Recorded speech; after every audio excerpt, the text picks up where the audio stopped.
ចូលមកដល់ថ្ងៃទី6នៃការសម្រក់គីឡូហើយណាថ្ងៃនេះគឺយើងមកចាប់ផ្ដើមញ៉ាំពេលថ្ងៃណ៎អស់គ្នាមកហូបថ្ងៃនេះគឺខ្ញុំឃ្លានបបរសមែនទែនប៉ុន្តែគឺដាំអត់តន់ណ៎អស់គ្នាអញ្ចឹងមានតែយកបបរនេះរបស់វៀតណាមឯណ៎អស់គ្នា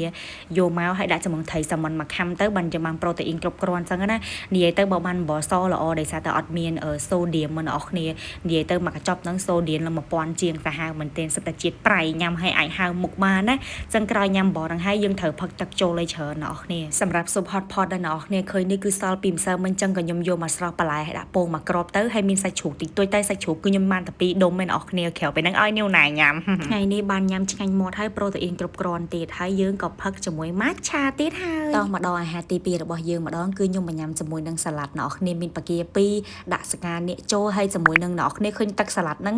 មិនមែនជាទឹកសាឡាត់ទេគឺខ្ញុំដាក់ជា Greek yogurt វិញដាក់ yogurt ក៏បានហើយខ្ញុំដាក់តែមួយសាភាទៅ2សាភាបាយបានណោះគ្នាចូលជាគ្នាហើយឡើងឆ្ងាញ់មែនទែនហ្មងក្នុងសាឡាត់ហ្នឹងគឺខ្ញុំដាក់ជាមួយនឹងកាភ្លួនជើងមាន់ណ៎អស់គ្នាដាក់ទៅ100ក្រាមវាស្មើនឹង1ខាំអញ្ចឹង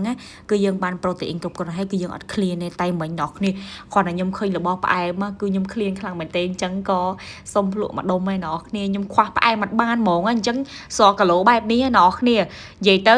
យើងញ៉ាំឲ្យដឹងបរិមាណតិចបានហើយកុំឲ្យញ៉ាំអត់ដឹងអីហើយមិនញ៉ាំញឹកញ៉ាំរាល់ថ្ងៃអញ្ចឹងណាឲ្យតែពេលណាយើងឃ្លានគឺញ៉ាំឲ្យមាត់ស្គាល់រសជាតិកុំឲ្យយើងអត់ឃ្លានពេកទៅបានហើយមិនមែនដល់ពេលយើងស្រស់ហើយដល់ពេលយើងចេញទៅក្រៅចូលសង្គមអីយើងឃើញគេមានរបស់ផ្អែមញ៉ាំច្រើនលើតុអីយើងដាក់យកអាហ្នឹងគឺធាត់លើសដើមណាចានិយាយថាលើកដំបូងអ្នកគ្នាធ្វើសាឡាត់បែបហ្នឹងញ៉ាំគឺឆ្ងាញ់មែនទេខ្ញុំសាប់ជាមួយនឹងស្វាយជូរចូលទៀតនិយាយទៅមានសកាដែរមានស្វាយជូរមានការ៉ុតហើយមានសាឡាត់គ្រប់មុខតែម្ដងឆ្ងាញ់ណាស់ហើយអ្នកគ្នាមើលប្អូនខ្ញុំគេធ្វើស៊ីខ្ញុំឲ្យមកអង្គុយញ៉ាំនៅមុខហ្នឹងហ្មងសិតតែរបស់ដែលខ្ញុំចូលចិត្តមានបាកាមានអីគេ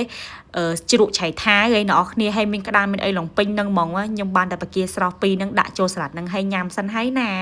និយាយទៅគឺពេលយប់អញ្ចឹងគឺខ្ញុំរៀងកាត់បន្ថយការញ៉ាំតិចចាំស្អែកចាំយើងគិតទៀតមួយថ្ងៃគឺខ្ញុំញ៉ាំតែ2ពេលទេណាទោះខ្ញុំអត់ស្រកគីឡូក៏ខ្ញុំត្រឡប់ញ៉ាំតែប៉ុណ្្នឹងដែរអញ្ចឹងបើអ្នកគ្នាចង់ញ៉ាំ3ពេលក៏បានហើយយើងអាចញែកប្រូតេអ៊ីនឲ្យគ្រប់គ្រាន់បាន